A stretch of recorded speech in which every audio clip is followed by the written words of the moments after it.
사랑하는 성도님들, 혹시 기도 후에 마음이 더 무거워진 경험이 있으십니까? 아무리 간절히 기도해도 응답이 없는 것 같아 답답한 마음이 드신 적은 없으신가요? 기도는 하나님과 우리를 연결하는 가장 귀한 특권입니다. 그런데 우리가 모르는 사이에 하나님께서 기뻐받지 않으시는 기도를 드리고 있을 수 있습니다. 오늘 우리는 성경이 경고하는 5가지 위험한 기도에 대해 함께 살펴보겠습니다. 이 말씀을 통해 우리의 기도가 하나님께 상달되는 향기로운 기도가 되기를 간절히 소망합니다. 첫 번째로 교만한 기도입니다. 누가복음 18장 10절에서 14절까지를 보면 예수님께서 직접 말씀해 주신 비유가 나옵니다. 바리새인과 세리가 성전에 올라가 기도하는 장면입니다. 바리새인은 서서 따로 기도하되 하나님이여 나는 다른 사람들 곧 토색, 불에 간음을 하는 자들과 같지 아니하고 이 세리와도 같지 아니함을 감사하나이다. 나는 일해에 2번씩 금식하고 또 소득의 11조를 드리나이다 하고, 세리는 멀리 서서 감히 눈을 들어 하늘을 우러러 보지도 못하고 다만 가슴을 치며 가로되 하나님이여 불쌍히 여기옵소서 나는 죄인이로소이다 하였느니라. 내가 너희에게 이르노니 이 사람이 저보다 의롭다 하심을 받고 집에 내려갔느니라. 무릇 자기를 높이는 자는 낮아지고 자기를 낮추는 자는 높아지리라 하시니라. 바리새인의 기도는 겉보기에는 경건해 보였습니다. 금식도 하고 11조도 드렸으니까요. 하지만 그의 기도 속에는 치명적인 독이 숨어 있었습니다. 바로 교만이었습니다. 그는 하나님께 감사한다고 했지만 실제로는 자신을 자랑하고 있었습니다. 다른 사람들을 깎아내리면서 자신의 의로움을 드러내려 했습니다. 사랑하는 성도님들, 우리도 모르게 이런 기도를 드리고 있지는 않습니까? 하나님, 저는 저 사람처럼 살지 않습니다. 라고 기도할 때가 있습니다. 나는 교회도 열심히 나가고 헌금도 빠뜨리지 않고 봉사도 열심히 합니다. 라며 자신을 내세우는 기도를 할 때가 있습니다. 하지만 이런 기도는 하나님께서 받으시지 않습니다. 야고보서 4장 6절은 분명히 말씀합니다. 하나님이 교만한 자를 물리치시고 겸손한 자에게 은혜를 주신다 하였느니라. 하나님은 교만한 기도를 물리치십니다. 아무리 많은 시간을 들여 기도해도, 아무리 큰 소리로 기도해도 교만이 담긴 기도는 하늘에 닿지 못합니다. 진정한 기도는 세리처럼 하나님 앞에 완전히 낮아지는 것에서 시작됩니다. 두 번째로 원망과 불평이 가득한 기도입니다.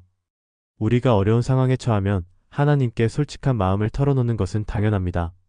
하지만 원망과 불평으로 가득한 기도는 하나님께서 기뻐받지 않으십니다. 민수기 11장을 보면 이스라엘 백성들이 광야에서 만나만 먹는 것에 대해 원망했던 사건이 나옵니다. 백성이 악한 말로 원망하는 것이 여호와 귀에 들렸으므로 여호와께서 들으시고 진노하사 여호와의 불로 그들 중에 붙어서 진영 끝을 사르게 하시매, 이스라엘 백성들의 원망은 단순한 불만이 아니었습니다. 그것은 하나님의 선하심과 신실하심에 대한 의심이었습니다. 하나님께서 지금까지 인도해오신 모든 은혜를 무시하고 현재의 불편함만을 보며 원망한 것입니다. 사랑하는 성도님들, 우리도 이런 기도를 드리고 있지는 않습니까? 하나님, 왜 제게만 이런 일이 생깁니까? 하나님, 다른 사람들은 다 잘 사는데 왜 저만 이렇게 힘듭니까? 하나님, 제가 이렇게 열심히 믿는데 왜 응답해주지 않으십니까? 이런 기도는 감사를 잃어버린 기도입니다. 하나님의 주권을 인정하지 않는 기도입니다. 빌립보서 2장 14절은 우리에게 분명히 교훈합니다. 모든 일을 원망과 시비가 없이 하라. 원망이 담긴 기도는 하나님의 마음을 아프게 합니다. 하나님은 우리의 솔직한 마음을 들으시기 원하시지만 그것이 감사와 신뢰를 바탕으로 한 것이기를 원하십니다. 세 번째로 이기적이고 욕심으로 가득한 기도입니다. 야고보서 4장 3절은 이런 기도에 대해 경고합니다.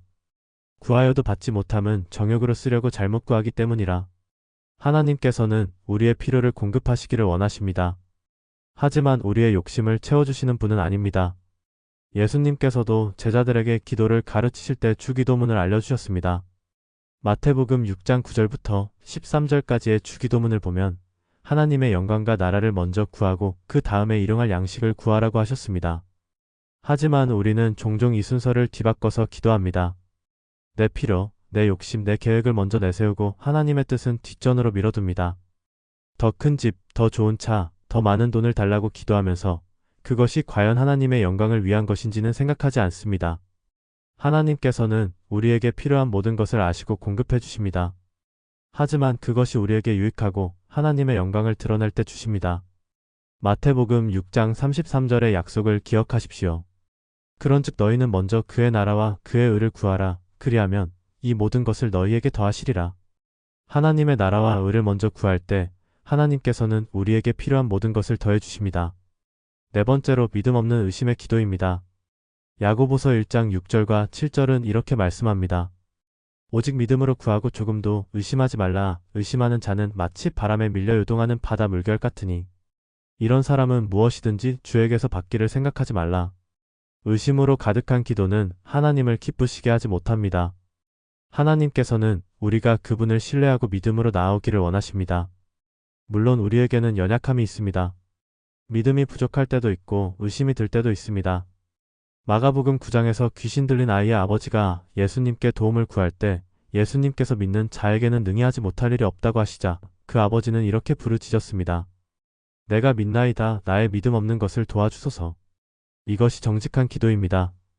믿음이 부족하다면 믿음을 달라고 기도하면 됩니다.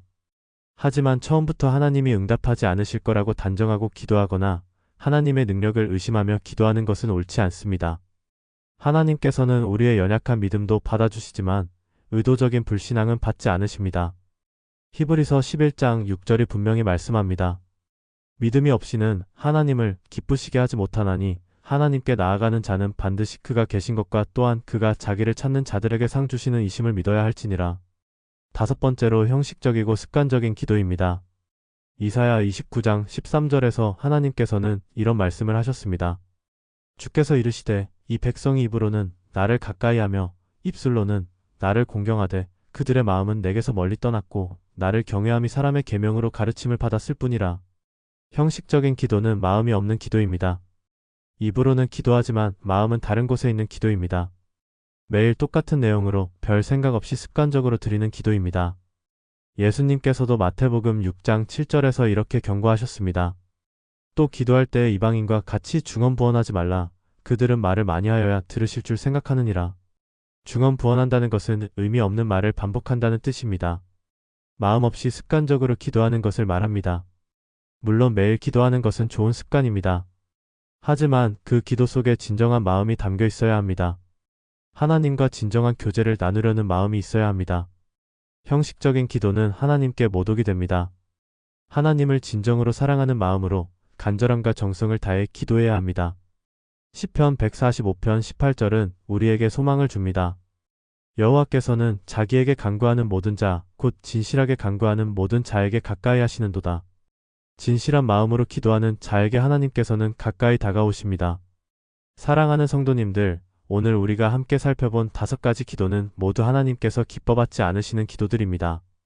교만한 기도, 원망과 불평이 가득한 기도, 이기적이고 욕심으로 가득한 기도, 믿음 없는 의심의 기도, 형식적이고 습관적인 기도입니다. 혹시 우리도 모르게 이런 기도를 드리고 있었다면 오늘 이 시간 회개하고 돌이키시기 바랍니다. 하나님께서 기뻐받으시는 기도는 겸손한 마음으로, 감사함으로 하나님의 영광을 구하며 믿음으로 진실한 마음으로 드리는 기도입니다. 우리의 기도가 하나님께 상달되는 향기로운 기도가 되기를 간절히 소망합니다. 하나님께서는 우리의 진실한 기도를 들으시고 응답해 주십니다.